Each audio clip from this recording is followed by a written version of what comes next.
പ്രിയപ്പെട്ടവരെ, ഇന്ന് ഞാൻ കിരിയാത്ത് അഥവാ നിലവേമ്പ് എന്നുള്ള ഒരു ഔഷധ സസ്യത്തെക്കുറിച്ചാണ് ഇവിടെ സംസാരിക്കാൻ പോകുന്നത്. നിലവേമ്പ് അല്ലെങ്കിൽ കിരിയാത്ത് എന്ന ഈ ചെടിയുടെ ശാസ്ത്രീയ നാമം ആൻഡോഗ്രാഫിക് പനിക്കുലേറ്റ എന്നാണ്. ഈ ചെടിയുടെ വളർച്ചയും പരിചരണവും ഇത് എങ്ങനെ നട്ടുതുടങ്ങാം എന്നതിനെ പറ്റിയും ഞാൻ ഈ വീഡിയോയിൽ ചെറിയ തരത്തിൽ വിശദീകരിക്കാൻ ശ്രമിച്ചിട്ടുണ്ട്. അതുപോലെ ഇതുകൊണ്ട് എന്തെല്ലാം ഗുണങ്ങളാണ് എന്നുള്ള കാര്യങ്ങളും ഞാൻ ഈ വീഡിയോയിൽ അവതരിപ്പിക്കാൻ ശ്രമിച്ചിട്ടുണ്ട്. ഞാൻ ഇന്ന് ഒരു ഔഷധ സസ്യത്തെക്കുറിച്ചാണ് നിങ്ങൾക്ക് പറഞ്ഞു തരുന്നത്. ഈ ചെടിയുടെ പേര് നിലവേമ്പ് അല്ലെങ്കിൽ കിരിയാത്ത് എന്നതാണ്. ആയുർവേദത്തിലും നാട്ടുവൈദ്യത്തിലും ഇതിന് വളരെയേറെ പ്രാധാന്യം ഉണ്ട്. പനി കുറയ്ക്കാൻ വൈറൽ പനി, മലേറിയ, ഡെങ്കിപ്പനി തുടങ്ങിയവയ്ക്ക് ഇത് ഫലപ്രദമായി ഉപയോഗിച്ചു വരുന്നുണ്ട്. ശരീരവേദന കുറയ്ക്കാനും പനി വേഗത്തിൽ മാറാനും ഇത് സഹായിക്കുന്നു. പ്രതിരോധ ശേഷി വർദ്ധിപ്പിക്കുവാൻ ഈ ചെടി സഹായിക്കുന്നു. കയ്പ്പ് കലർന്ന ഇതിൻ്റെ നീര് കഴിക്കുന്നത് രക്തശുദ്ധീകരിക്കുവാൻ സഹായിക്കുന്നു. കരളിൻ്റെ സംരക്ഷണം. കരളിൻ്റെ പ്രവർത്തനം മെച്ചപ്പെടുത്താനും കരളിനെ വിഷാംശങ്ങളിൽ നിന്നും സംരക്ഷിക്കുവാനും നിലവേമ്പ് വളരെ നല്ലതാണ്. ദഹന പ്രവർത്തനങ്ങൾക്ക്, ദഹനമില്ലായ്മ, വയറുവേദന, വിരശല്യം എന്നിവ പരിഹരിക്കാൻ ഇത് ഔഷധമായി ഉപയോഗിക്കാറുണ്ട്. ശരീരത്തിലെ പഞ്ചസാരയുടെ അളവ് കുറയ്ക്കുവാൻ സഹായിക്കുന്നു. അതുകൊണ്ട് തന്നെ പ്രമേഹത്തിനും ഇത് അത്യുത്തമമാണ്. ഇത് ഒരു ദിവ്യ ഔഷധമായി പ്രമേഹത്തിനും കഴിക്കാവുന്നതാണ്. ഇതിൻ്റെ കൂടുതൽ വിവരങ്ങൾ താഴെ ചേർക്കുന്നുണ്ട്. കൊണ്ട് കഷായം ഉണ്ടാക്കുന്നത് ഈ ചെടിയുടെ ഇലയോ തണ്ടോ, അത് ഉണങ്ങിയതായാലും പച്ചയായാലും കുഴപ്പമില്ല. ഇത് തിളപ്പിച്ച വെള്ളത്തിലിട്ട് നല്ലവണ്ണം തിളപ്പിച്ചാണ് കഷായം ഉണ്ടാക്കുന്നത്. ഈ കഷായം പനി, ശരീരവേദന എന്നിവയ്ക്ക് അത്യുത്തമമാണ്. ഇത് കഴിക്കേണ്ട വിധം: അര ഗ്ലാസ് വെള്ളത്തിൽ 5 മുതൽ 10 വരെ മില്ലി കഷായം കലർത്തിയാണ് സേവിക്കേണ്ടത്. രസം, അതായത് നീര്. ഇതിൻ്റെ നീര് ഉപയോഗിക്കേണ്ട വിധം: ഇതിൻ്റെ പച്ച ഇലകൾ നന്നായി കഴുകിയെടുത്ത് നന്നായി അരച്ചെടുത്ത് നീര് നേരിട്ട് സേവിക്കാവുന്നതാണ്.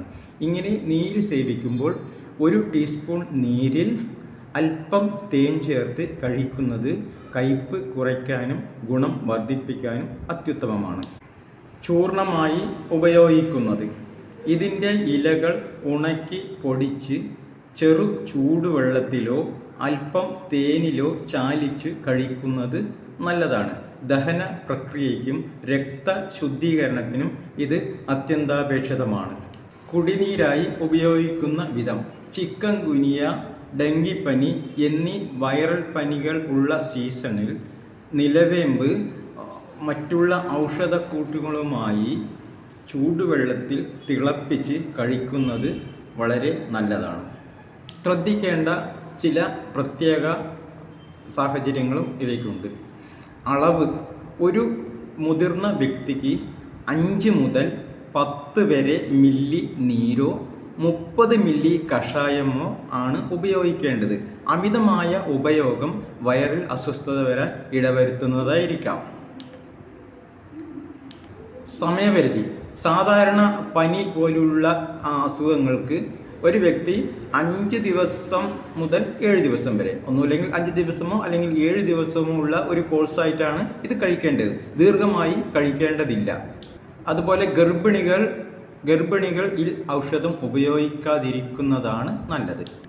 മുലയൂട്ടുന്ന അമ്മമാരും മാരകമായ രോഗം ഉള്ളവരും ഈ ഔഷധം സേവിക്കേണ്ടതില്ല എന്നാണ് വിദഗ്ധരുടെ വിലയിരുത്തൽ. അതുപോലെ ഷുഗർ സംബന്ധമായ രോഗങ്ങൾക്ക് ഇത് അത്യുത്തമമാണ്. രക്തത്തിൽ പഞ്ചസാരയുടെ അളവിനെ കുറയ്ക്കുമെന്ന് ആയുർവേദത്തിലും മറ്റു പഠനത്തിലും ഇത് വ്യക്തമാക്കുന്നുണ്ട്. ഷുഗർ രോഗികൾ ഇത് കഴിക്കേണ്ടത് ഇതിൻ്റെ നീര് 4-5 ഇലകൾ പറിച്ചെടുത്ത് നന്നായി കഴുകി അരച്ചെടുത്ത് ഈ നീര് ഒരു ടീസ്പൂൺ അര ഗ്ലാസ് വെള്ളത്തിൽ കലർത്തി കാലത്തും വൈകിട്ടും വെറും വയറ്റിലാണ് കഴിക്കേണ്ടത്. ഇങ്ങനെ കഴിക്കുമ്പോൾ ഇവർ ഇംഗ്ലീഷ് മരുന്നോ മറ്റു മരുന്നുകളോ കഴിക്കുകയാണെങ്കിൽ ഡോക്ടറുടെ പ്രത്യേക നിർദ്ദേശപ്രകാരമാണ് ഇത് കഴിക്കേണ്ടത്.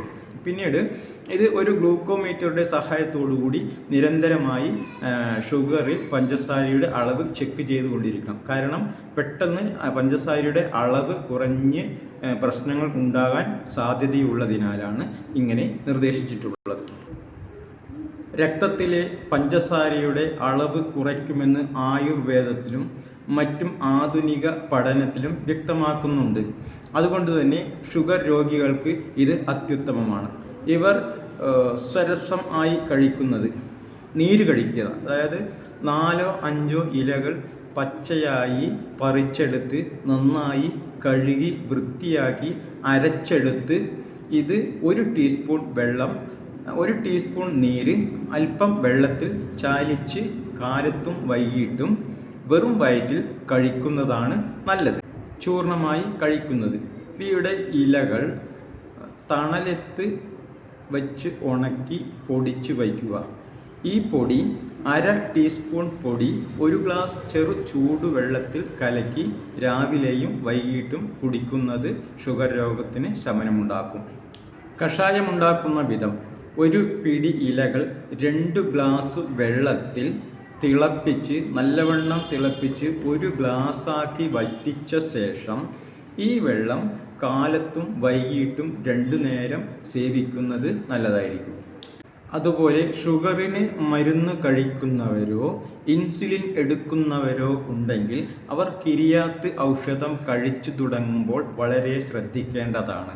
കാരണം ഈ ഔഷധം കഴിച്ചു തുടങ്ങിയാൽ രക്തത്തിൽ പഞ്ചസാരയുടെ അളവ് വളരെ പെട്ടെന്ന് കുറയുന്നതിനാൽ പ്രശ്നങ്ങൾ ഉണ്ടാവാറുണ്ട്.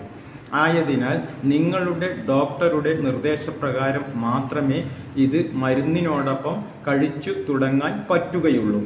അതേപോലെ തന്നെ ഷുഗർ രോഗികൾ ഈ ഔഷധം ഉപയോഗിച്ച് തുടങ്ങുന്നതിന് മുമ്പ് ഗ്ലൂക്കോമീറ്റർ ഉപയോഗിച്ച് അവരുടെ ശരീരത്തിൻ്റെ ഷുഗർ ലെവൽ അളന്ന് തിട്ടപ്പെടുത്തേണ്ടതുണ്ട്. പിന്നീട് ഇടയ്ക്കിടയ്ക്ക് ഇത് ചെക്ക് ചെയ്ത് ഷുഗർ ലെവൽ പരിശോധിക്കേണ്ടതാണ്. കാരണം പഞ്ചസാരയുടെ അളവ് വളരെ പെട്ടെന്ന് കുറഞ്ഞു പോകാൻ സാധ്യതയുള്ളതിനാലും കുറയുന്നതിനനുസരിച്ച് മരുന്നിൻ്റെ ഡോസ് ക്രമീകരിച്ച് കൊണ്ടുപോകുന്നതിനും ഇത് വളരെ നല്ലതാണ്. കയ്പുള്ള ഔഷധമായതിനാൽ ഇത് കഴിച്ചു തുടങ്ങുന്ന ചിലർക്ക് ഓക്കാനം വരാൻ സാധ്യതയുണ്ട്. അത്തരത്തിലുള്ളവർ ചെറിയ ഡോസിൽ തുടങ്ങി സാവധാനം അളവ് വർദ്ധിപ്പിച്ച് കൊണ്ടുവരുന്നതാണ് നല്ലത്. ഈ ഔഷധം ഉപയോഗിക്കുന്ന ഷുഗർ രോഗികൾ ഇത് തുടങ്ങുമ്പോൾ തന്നെ വിദഗ്ധനായ ഒരു ആയുർവേദ ഡോക്ടറുടെ ഉപദേശം സ്വീകരിക്കേണ്ടതാണ്. അതുപോലെ നിങ്ങൾ സ്ഥിരമായി ഷുഗറിന് കാണിക്കുന്ന ഡോക്ടർമാരുടെ സേവനം ഇതിന് ഉപയോഗപ്പെടുത്തേണ്ടതാണ്. കിരിയത്ത് ഔഷധം നിരന്തരമായി സേവിക്കേണ്ട ഒരു ഔഷധക്കൂട്ട് അല്ല. ഇവിടെ പ്രതിപാദിച്ച കാര്യങ്ങൾ കിരിയാത്ത് എന്ന ഔഷധ സസ്യത്തിൻ്റെ പ്രാഥമികമായ ചില ഗുണവശത്തെക്കുറിച്ചാണ് ഞാനിവിടെ സംസാരിച്ചത്. ഇത് സംബന്ധിച്ച് കൂടുതൽ അറിവുകൾ തേടുന്നത് നല്ലതായിരിക്കാം. അതുപോലെ രോഗശമനത്തിനു വേണ്ടി നിങ്ങൾ ഈ ഔഷധക്കൂട്ടുകൾ ഉപയോഗിക്കുമ്പോൾ വിദഗ്ധരായ ഡോക്ടറുടെ സേവനങ്ങൾ